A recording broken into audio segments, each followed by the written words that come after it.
I had the most extraordinary, phenomenal conversation with a dear, longtime friend of mine like a few weeks ago that left me with what I'm calling 6 stones for successful living. These 6 principles that I came away with as a result of this conversation was so mind-staggeringly awesome. I just had to share it with every person I came in contact with. I've shared it on my blog, tmjulian.org, if you want to check that out. I want to go into the 6 principles that I gleaned and learned and was able to extract from this amazing conversation with this amazing friend of mine.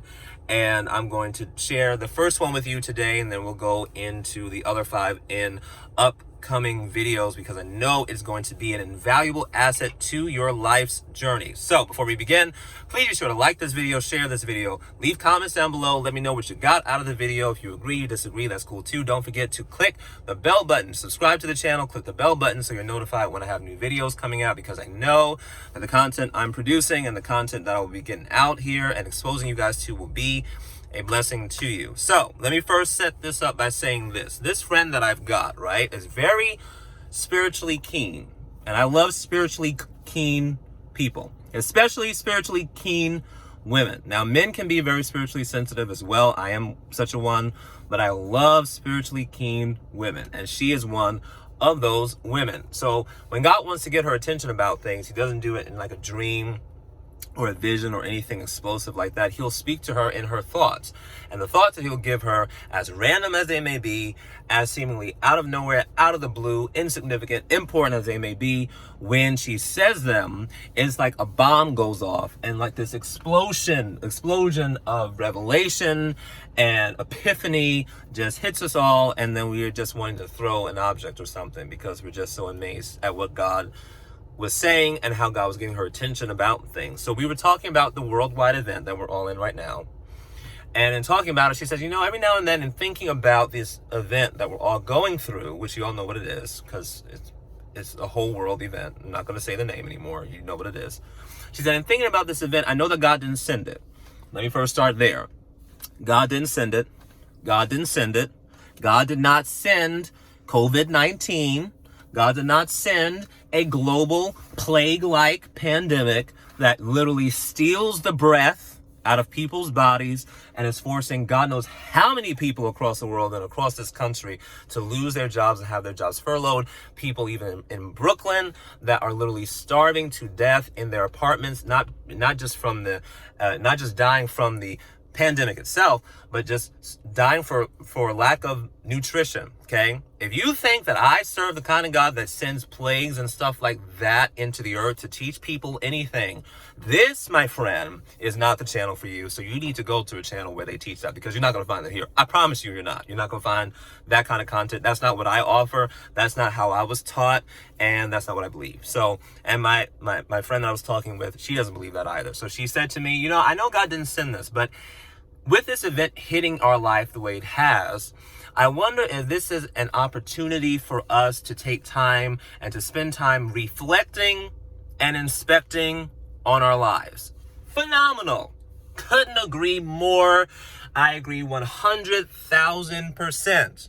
This event, as horrible as this event is, as difficult as this event is for a lot of people, it is providing all of us with an opportunity to reflect and to inspect. Now, as those words sound similar, but those words are 2 very different words, and they mean 2 very different things. To reflect means to think deeply. So meditation, time in quiet, time in stillness, time in solitude. And I know, as an introvert, that is extremely phenomenally easy for me to do, because as introverts, that is pretty much our thing. That is our claim to fame. And I also am a part of an entire family, a family of 6, 7, including a dog, an entire family of introverts. There is not an extrovert in the bunch, and I'm the most extroverted in my family, if you can imagine that. So the idea of reflection, spending time alone in solitude, pondering, thinking, in deep thought, in deep meditation, contemplating things, where your life is, where it's going. Are you happy? Are you not?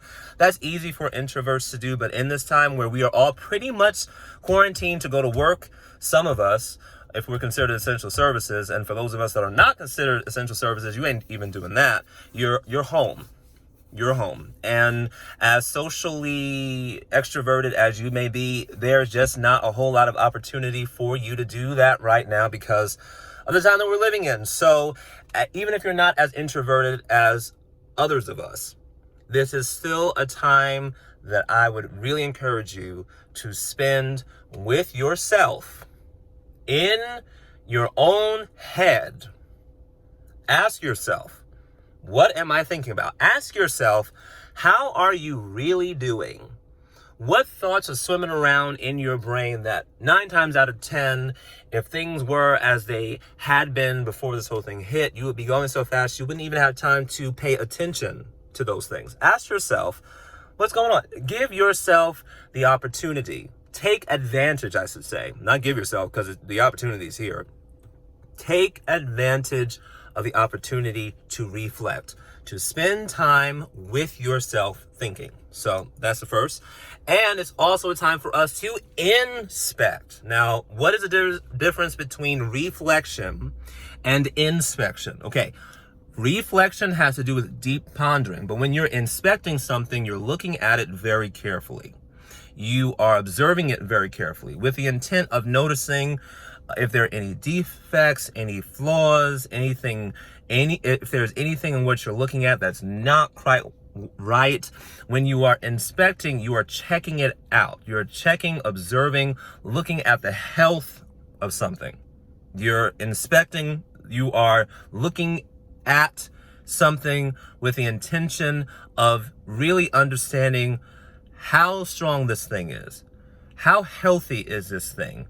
Are there any defects in this thing? Like if you're inspecting when you have a house inspection, you are looking at all the different aspects, all the different levels of a house, all the different rooms of the house, the electrical wiring in the house, the plumbing in the house, and you are inspecting to be sure that everything is up to par and up to code. Bam! What an opportunity we've got right now to do that in our lives personally. Take time to think deeply and take time to really look at the different aspects of your life with a very critical, not destructive criticism, but a very constructive criticism in that you're looking at it very carefully and you're looking at it very honestly and you're asking yourself, is everything right in my relationships? Are things up to par in my relationships? Are things up to par in my emotional health? Are things up to par in my physical health? Are things up to par in my dating life? How is my dating life? Is my dating life healthy? Are things up to par in my financial standing? Are things up to par?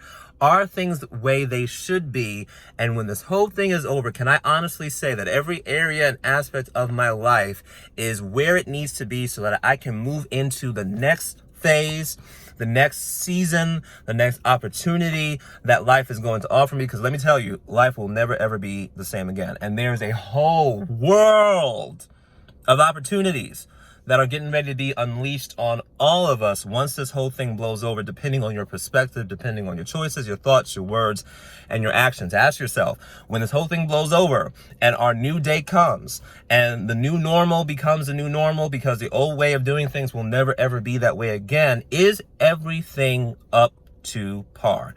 Are things as they should be? And be willing to ask those hard questions and answer them honestly. Now, this is very uncomfortable work to do. I understand that, especially if you're not used to allowing yourself to just sit still and be alone with your thoughts for a while. But let me tell you, if you're going to maneuver and navigate through this season successfully, come through this thing successfully, and come to the other side of this thing way better than you came in, you're going to have to put this one stone in your pocket while you have the opportunity. Let me tell you something. This opportunity is closing quick, my friend. This thing is going to lift as quick as it came, even though it doesn't look like that right now, it's coming to a close. So take advantage of the opportunity that you're given right now to reflect, think deeply, be alone with yourself, and ask yourself hard questions, and inspect the different areas of your life. In that time of critical thinking, ask yourself, are things the way they should be? You may not like the answer, but answer honestly. And if you do that, if you take this one stone and put it in your pocket and apply it in this limited window of opportunity that we have right now, I promise you, you're going to get to the other side of this thing a whole lot better than you were when you came in. Thanks for tuning in today. Don't forget to leave a comment below. Let me know your thoughts in the comments. Be sure to subscribe to this channel if you have not done so, because you should just do that. And share this video with a woman friend that you know could use this information.